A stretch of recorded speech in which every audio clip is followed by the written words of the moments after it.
At the beginning of the movie, a narrator tells us that it's the year 2157, and humans have completely taken over Earth. All the wars are over, and a miracle pill has been created that can cure every disease. With Earth under control, humans decided to take things a step further by searching for another planet like Earth, one that might have extraterrestrial life. Now we meet a ugly named Max. Suddenly, his spacecraft is damaged by an asteroid.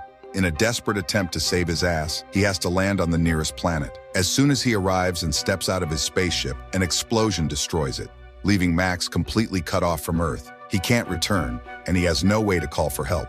The poor guy freaks out, not knowing what to do in this completely unfamiliar place. But after calming down, he decides to explore the planet in the hopes of finding some kind of communication system that could allow him to call for help. One good thing though, the planet's atmosphere is just like Earth's, so breathing isn't an issue for Max. As he moves forward, he encounters a soldier named Jeff who lives on the planet. Max doesn't understand Jeff's language, so he uses a translating device to help them communicate. Jeff takes Max to the local authorities, where they place a helmet on Max's head and view all his memories on a screen. The soldiers then escort Max to the capital of the city. Along the way, Max sees the local inhabitants, many of whom are struggling to find food. They're fighting over drinks. As Max looks around, it becomes clear that the people here are struggling for their freedom. Moving forward, Max notices a large tower. The people are fighting to protect it, believing it shields them from their enemies. But suddenly the tower explodes, and the debris falls on Max and the crowd around him. Many are killed in the blast, but Max, inside a tank with a soldier named James, manages to escape. Max somehow crawls out of the tank,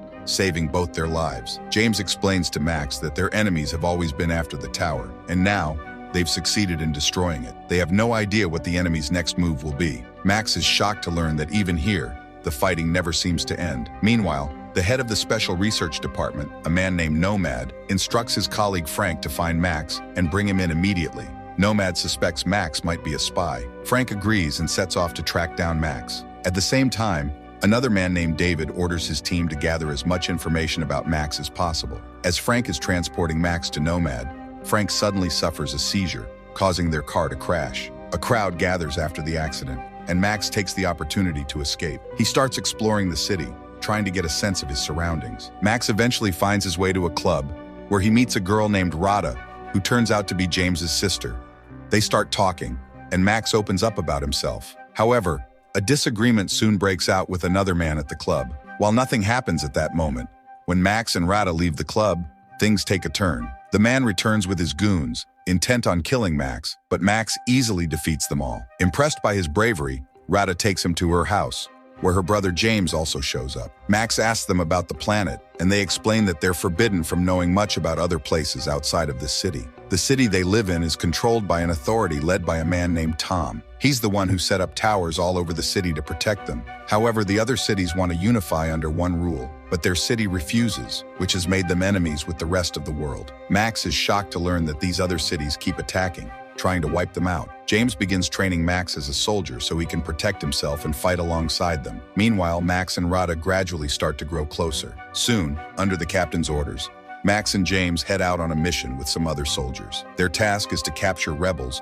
whom the authorities suspect of helping the enemy destroy the tower. When Max arrives at the rebel camp, he sees that these people are just ordinary citizens who want to live in peace with their families. He can't believe these peaceful people are being labeled as rebels. Despite his doubts, the rebels are captured and handed over to the authorities, where they are brutally interrogated and accused of aiding the enemy and blowing up the tower. Even after severe torture, the rebels refuse to confess to something they didn't do. Max confides in James, telling him that he doesn't believe the rebels are bad people. They're just ordinary folks who are being unfairly persecuted. He vows to protect them, no matter what. James tries to stop Max, but he won't listen. When the captain orders Max to eliminate all the rebels, he pretends to comply. Instead, he leads the rebels deep into the forest and helps them escape. When the captain finds out about this, he's furious. Max tells the captain that these people aren't rebels. They're innocent civilians being tortured. The captain, enraged, shoots Max. James is horrified and tries to help, but the captain forcibly drags him away. Sometime later, Max wakes up at the rebel base. The people who saved him have treated his wounds and are ready to tell him the truth about the authority. They explain that the authority has taken control of the entire city and that the tower Max saw, which is supposed to protect people from enemies, actually doesn't protect them at all. Instead, It emits radiation that puts the citizens under mind control. Once someone falls under the influence of the radiation, they obey every command from the authority, becoming puppets. However, there are a few people who are immune to the radiation's effects. When a wave of radiation passes through them, they only suffer from seizure attacks. That's how the authority identifies who isn't under their control, labeling them as rebels and ordering their execution to prevent them from leading any resistance. The rebels suspect that Max is one of the special individuals unaffected by the radiation. Hearing this, Max is even more shocked, but he makes up his mind. He decides that the only way to free the people is to expose the truth about the authority. Max tells the rebels, "We need to blow up the tower so that the authority loses control over the city." The rebels agree with Max's plan, realizing it's their best chance to take down the oppressive regime. Max leads his team near the tower, and a fierce battle breaks out. They begin taking down soldiers,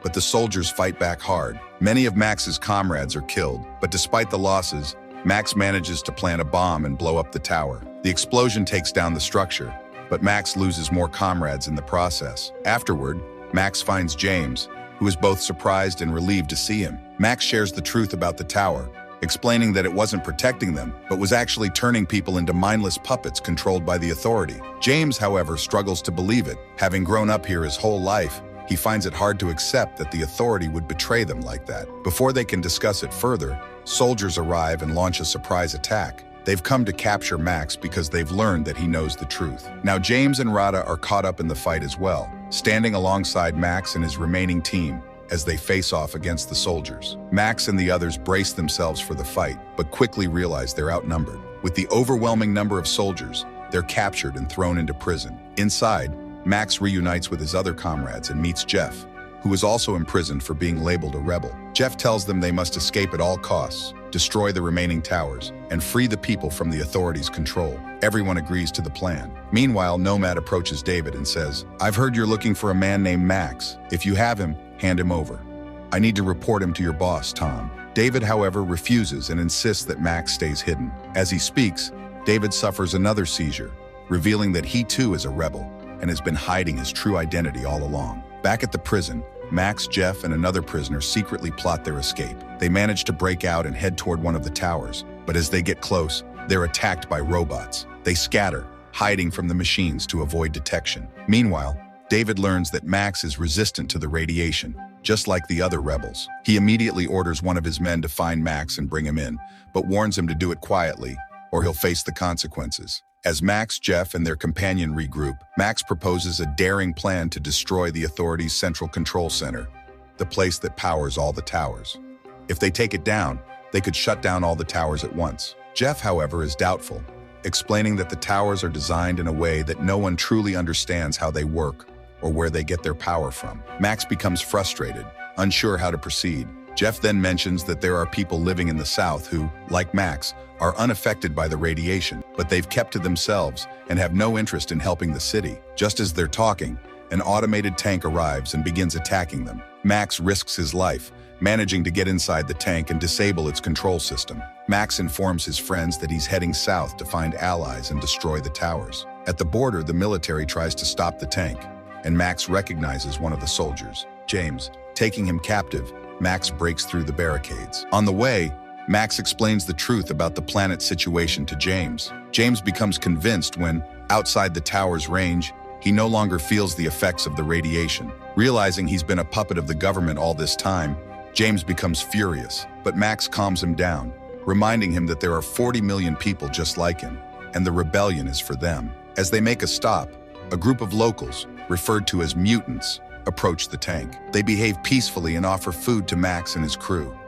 As they proceed to meet the ruler of these lands, the Duke, they notice the poverty and desolation of the area. The mutants explain that it's dangerous to live here after the last war, but they have nowhere else to go. Max suggests that the Duke lead a rebellion against the Unknown Fathers, the ruling authority, but the mutants are too physically and mentally weakened to help. Instead, they propose that Max and his group seek help from the Island Empire. However, to get there, they must pass through contaminated lands. The Duke gifts them an old bomber to aid their journey.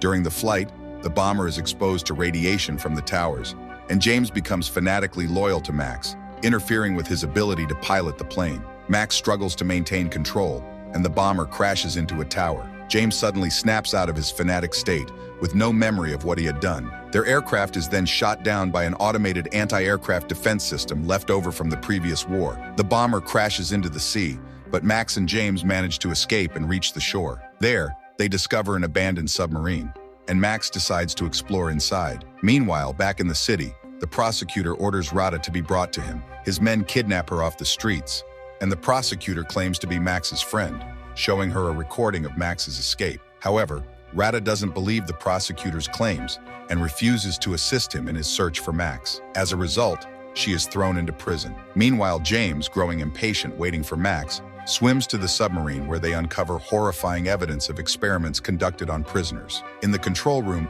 they watch video recordings of mass executions of James's fellow countrymen, carried out by the representatives of the island empire, the very people they were hoping to seek help from. James is horrified, realizing that forming an alliance with these monsters is no longer an option. The two return to the shore, where a coastal patrol intercepts them. They learn that a war has broken out with a neighboring state, and like most of the prisoners, they will be sent to the front lines.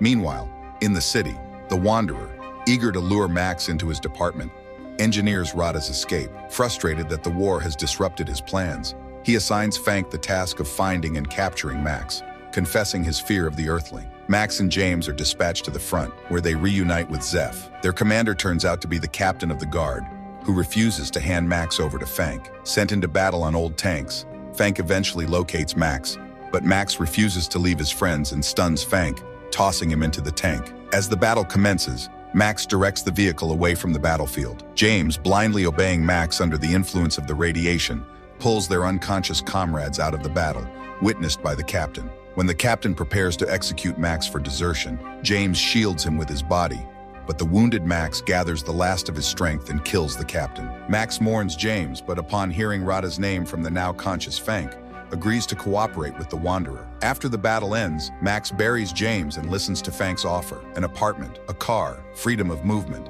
But he can only see Rada once he proves his loyalty to the state. Meanwhile, the prosecutor secretly visits the Wanderer's department, deceitfully meeting with Max. The prosecutor proposes that Max overthrow the Unknown Fathers by providing the coordinates of the control center for the tower system. Upon infiltrating the center, Max must activate a special radiation that induces waves of depression across the country, subduing the people and military. Afterward, he must eliminate the Unknown Fathers and take control of the state, freeing Rada in the process. The prosecutor offers to serve as his advisor. Max agrees and takes Zeph with him on the mission. Upon reaching the control center, Max leaves a bomb in the trunk and instructs his team to detonate it if he doesn't return. He sneaks inside but is stopped by guards just before reaching the elevator. After incapacitating them, Max reaches the control room and activates the depression mode, causing people across the country to collapse. The Wanderer watches in horror as his plans unravel and rushes to stop Max. Max, retrieving the bomb, places it in the building and triggers it, escaping just as the explosion destroys the main transmitter. As people regain their senses,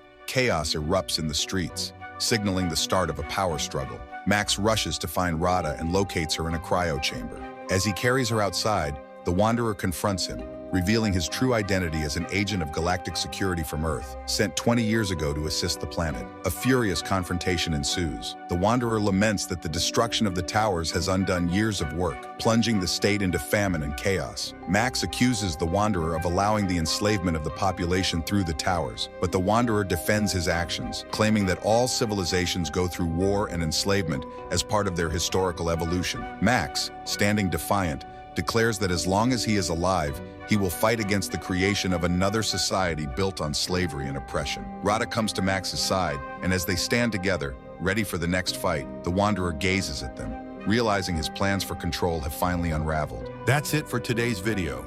Make sure to like and subscribe to watch more interesting recap videos. Thanks for watching.